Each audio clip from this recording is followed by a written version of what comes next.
Olá pessoal, aqui é o Pastor Antônio Júnior e neste vídeo eu quero conversar com vocês sobre o sexo de um jeito muito aberto, muito transparente. Eu tenho certeza que se você ficar até o final, muitas dúvidas serão esclarecidas e eu quero falar de um jeito bem simples, bem fácil de entender. Irmãos, eu fico impressionado como as pessoas têm bloqueios nessa área e isso prejudica muito o casamento.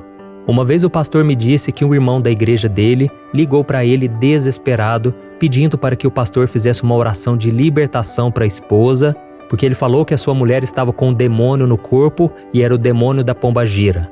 E aí o pastor procurou saber o que estava acontecendo e ele disse que a sua esposa apareceu na frente dele toda sensual, usando lingerie. Irmãos, naquela hora o pastor me contou aquilo e eu comecei a rir, mas ao mesmo tempo eu vi o quanto isso é sério. O quanto a religiosidade tem impedido as pessoas de receberem a bênção de Deus. E aí tem muitos homens e mulheres que dão uma de legalista, que não pode nada, não me toque, mas aí quando eles estão sozinhos, são viciados em pornografia, e isso sem falar daqueles que traem o seu cônjuge. Irmãos, vamos ser sinceros aqui, muitas pessoas passam o tempo todo pensando em sexo, e isso não é por acaso, já que esse assunto está em todo lugar. Basta você assistir os filmes, as séries, basta você acessar a internet principalmente, ou então se reunir numa roda de amigos e aí sempre as pessoas comentam sobre isso.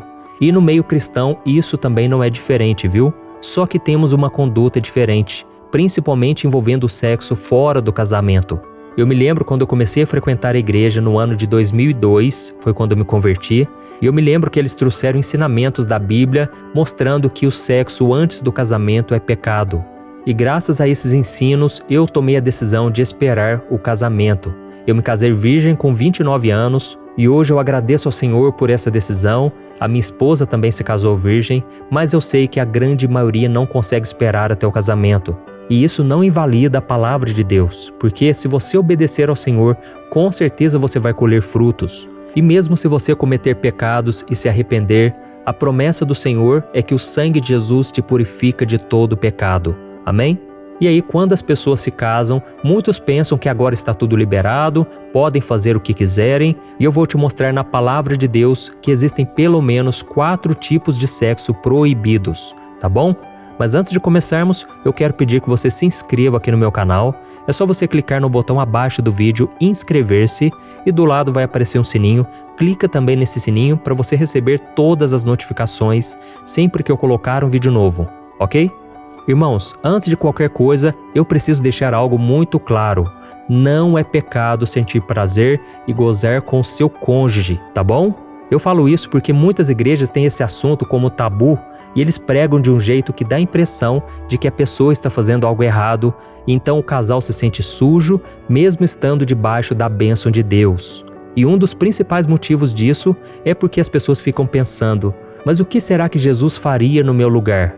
E como Jesus não se casou e, é claro, não teve relações sexuais, as pessoas acham que o sexo é algo carnal e impuro. Então elas pensam, se Jesus não se envolveu nessa área, deve ser porque é pecado ou porque não é algo importante. Mas irmãos, deixa eu falar uma coisa aqui. Nem sempre a gente pode basear a nossa vida no que Jesus faria, porque Jesus não faria muita coisa. Por exemplo, Jesus não teve relações sexuais, não porque era algo negativo e que o afastaria do Pai, mas porque ele viu o sexo como fruto de um casamento. E ele não casou porque a sua única missão era morrer na cruz pelos pecadores. Por isso nós temos que viver a nossa vida baseados no que Jesus fez e no que Jesus ensinou. Amém? Jesus não era um pecador como nós somos, ele não foi salvo pela fé como nós fomos, ele não está separado de Deus como nós estávamos por causa do pecado. Ou seja, Jesus está em outra categoria. Então nós temos que focar no que Jesus ensinou. E o que será que a sua palavra tem a nos ensinar sobre o sexo dentro do casamento? No primeiro livro da Bíblia, o livro de Gênesis, nós vemos que Deus criou o homem e a mulher como seres sexuais. E isso não é pecado. Foi Ele quem criou o nosso corpo com os órgãos genitais para termos relações sexuais e nos reproduzirmos. E quando acontece a relação entre o homem e uma mulher, eles se completam e se tornam uma só carne. E lá no livro de 1 Coríntios, capítulo 7, o apóstolo Paulo ele fala muito sobre casamento e sobre sexualidade. Paulo diz, por exemplo, que o homem casado ele não deve se dedicar somente à obra de Deus, mas ele deve também cuidar das coisas do mundo para agradar a sua esposa. Ele aconselha também que o marido e a mulher não fiquem muito tempo sem relação sexual, a não ser se eles forem jejuar. Mas essa pausa no sexo não pode durar muito tempo, viu? Porque Satanás pode se aproveitar disso para tentar o casal e fazê-los cair em tentação. Irmãos, nós precisamos entender que a falta de sexo, ela pode gerar sim abstinência, ou seja, o corpo começa a sentir falta. E quando isso acontece, a pessoa fica mais vulnerável a agir de acordo com seus instintos carnais. Eu não estou dizendo que ela tem que agir de acordo com esses instintos, mas é algo que pode acontecer. E o diabo sabe muito bem disso. E isso explica porque muitas pessoas tomam decisões erradas ao agir por impulso e depois elas se arrependem profundamente disso. E por isso, antes de falarmos sobre os 4 tipos de sexo proibidos no casamento, eu quero fazer uma reflexão com você a respeito do adultério. Eu acredito que todos nós já ouvimos aquela frase, quem ama não trai, não é verdade?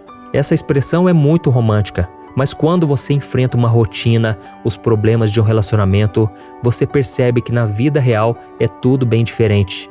Eu estou falando isso, irmãos, porque infelizmente a quantidade de casos de adultério tem aumentado absurdamente, inclusive dentro das igrejas. E isso causa muito sofrimento e destruição para as famílias. Por isso eu quero refletir com você sobre o pecado da traição. Em primeiro lugar, nós precisamos entender que o ser humano, por mais bem intencionado que seja, ele é pecador e cheio de falhas. E foi por isso que Jesus nos deu um alerta em Mateus capítulo 26. Veja o que ele disse. Vigiem e orem para que não caiam em tentação. O espírito está pronto, mas a carne é fraca. Irmãos, todos nós somos constantemente seduzidos pelas propostas deste mundo e nós precisamos vigiar o tempo todo para não cedermos às tentações. E é por isso que nem mesmo o amor entre um homem e uma mulher, por si só, é capaz de impedir que uma traição ocorra.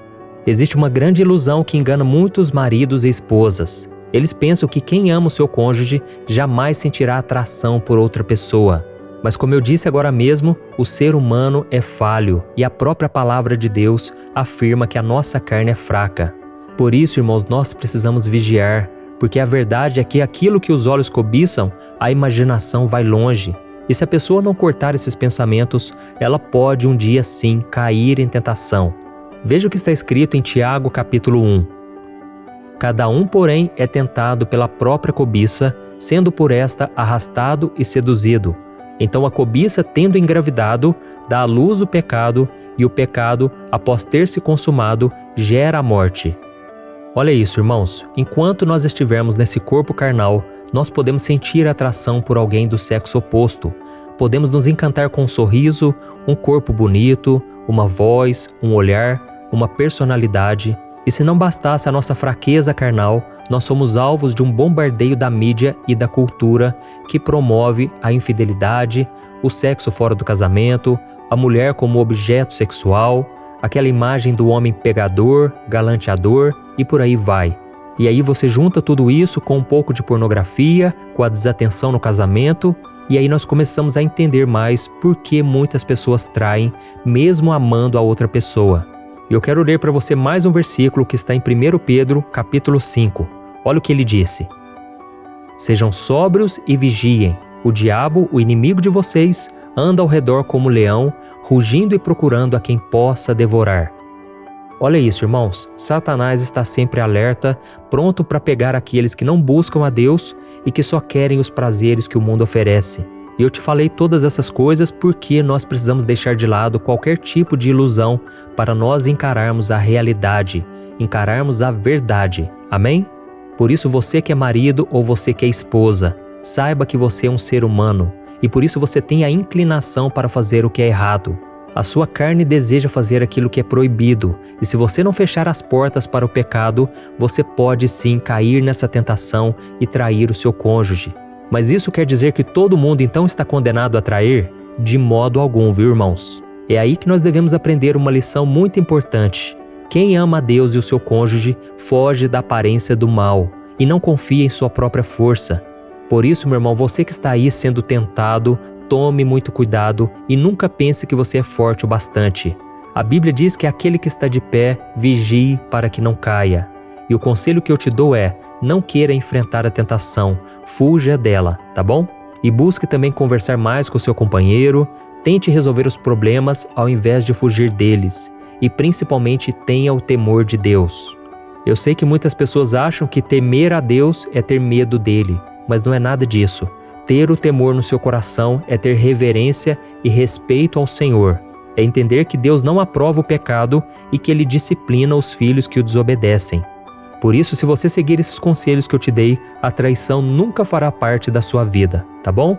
Tem um versículo em Provérbios 28 que diz assim, Como é feliz o homem constante no temor do Senhor, mas quem endurece o coração cairá na desgraça. Então, se quisermos ter uma vida abençoada, uma vida de paz, de proteção, de tranquilidade, basta termos o temor do Senhor e obedecer a sua palavra. E agora então eu vou falar com você sobre os 4 tipos de sexo proibidos pela Bíblia. E o primeiro deles é a troca de casais. Eu sei que pode parecer estranho falar sobre isso, mas essa prática é mais comum do que a gente imagina, viu, irmãos? E funciona da seguinte maneira: os casais se reúnem num local e eles têm relações sexuais com o cônjuge do outro. Dá para imaginar isso? E aqueles que praticam esse tipo de coisa afirmam que esse ato faz bem para o relacionamento porque aumenta a confiança e a liberdade entre os cônjuges. Porém, isso nada mais é do que adultério. E nós sabemos que esse é um dos pecados que mais causam destruição e que mais desagradam a Deus. Em Levítico capítulo 18 está escrito assim: Não se deite com a mulher do seu próximo, contaminando-se com ela. E além disso, irmãos, esse pecado ele causa feridas profundas na alma e futuramente acaba sim com a confiança e o respeito no casamento. Então fuja desse pecado, tá bom? O segundo ato sexual proibido pela Bíblia, sexo a 3. O sexo a 3 nada mais é do que quando um casal se envolve em uma relação sexual junto com uma terceira pessoa, com consentimento dos dois. Algumas pessoas tentam defender o seu desejo de fazer sexo a 3, dizendo que Jacó era casado com 2 irmãs, Lia e Raquel. Mas em nenhum momento a Bíblia diz que ele dormia com as 2 mulheres ao mesmo tempo. E nós vemos que a poligamia, o fato da pessoa casar com várias mulheres, era permitido no tempo da nação de Israel, mas nunca foi a perfeita vontade de Deus. Deus nunca aprovou a poligamia e nós vemos no Novo Testamento que o homem tem que ser marido de uma só mulher. E o próprio Jesus falou sobre isso. Veja o que ele disse em Mateus capítulo 19. Vocês não leram que no princípio o Criador os fez homem e mulher e disse: Por esta razão o homem deixará pai e mãe e se unirá à sua mulher e os 2 se tornarão uma só carne?